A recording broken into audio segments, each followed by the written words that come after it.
I got so many hate emails from my last video, so I think I'm on the right track.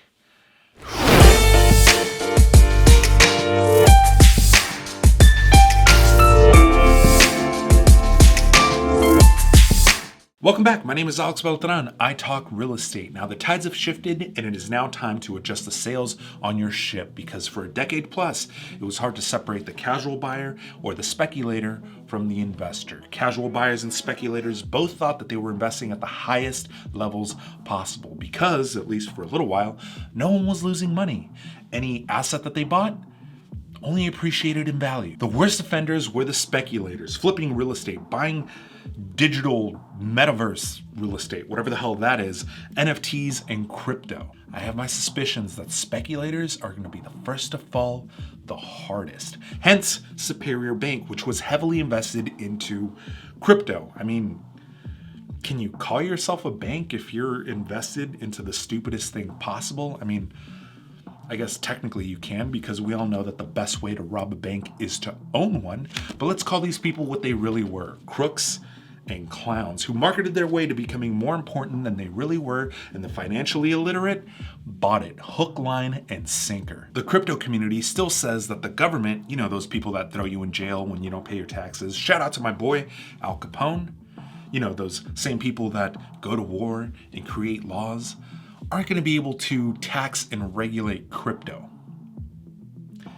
Do you know how goofy you sound saying things like that? I have a suggestion for the speculators out there. And this is me probably just talking crazy, but learn to read a balance sheet and an income statement, how they correlate, then come talk to me about how valuable digital real estate, NFTs, and crypto really are. While you're at it, I don't know, figure out how to read a P&L statement, profit and loss for the uninitiated.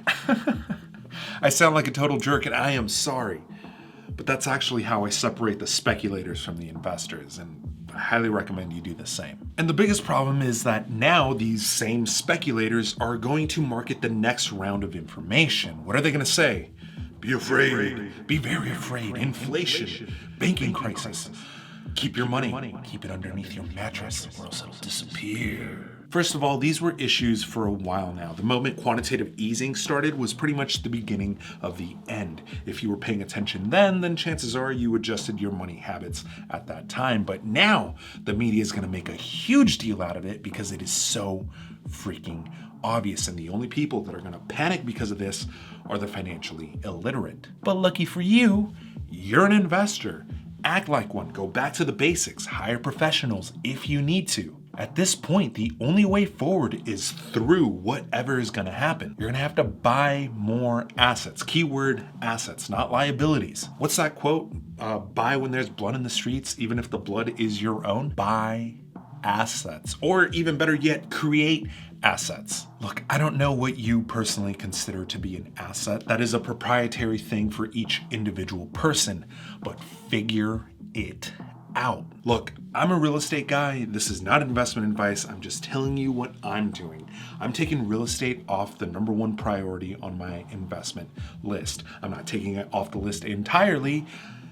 I'm just downgrading it because with the current interest rate and the price of homes, there's really no profit to be made. Don't get me wrong, I'm still looking. I'm personally focusing on multifamily real estate, but the compromises that I would have to make in this moment aren't worth it. This is not the time to negative cash flow. Since I'm temporarily slowing down my real estate investment strategy, right now I'm kind of taking the time to get my money right. Now keep in mind, I'm not a financial planner. I'm not your financial planner. Your financial plans may be very different than mine. All I will say is that with all these banking issues, my #1 concern right now are lending restrictions. So bare bones blanket statement, which probably applies to the majority of people, is raise your credit score and stay liquid. Google how to raise your credit score and follow the steps accordingly.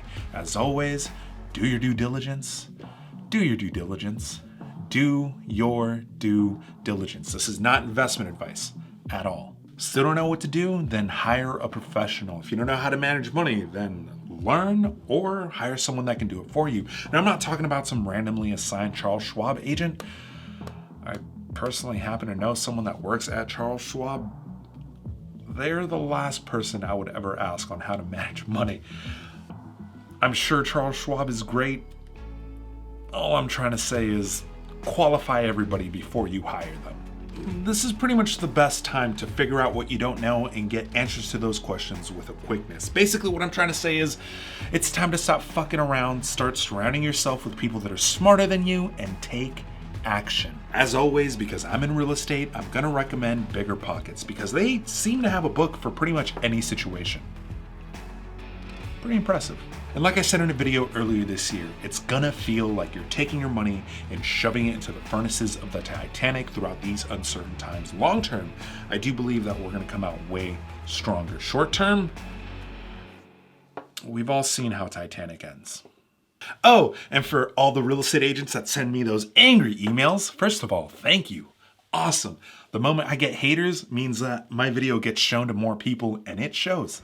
And also, quick news flash, you're in the real estate business. Housing, it's a need.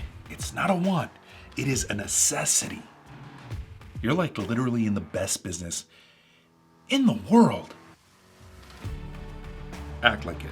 Anyway, question of the day, what do you think of Deutsche Bank possibly losing its trousers? Personally, I think it's like the equivalent of Bank of America going trust, which is a very bad thing. And I think it's a sign of what is to come in the near future. But I want to hear your thoughts. Go ahead and comment in the comment section down below. Let's talk. Other than that, I will catch you guys next week. Peace.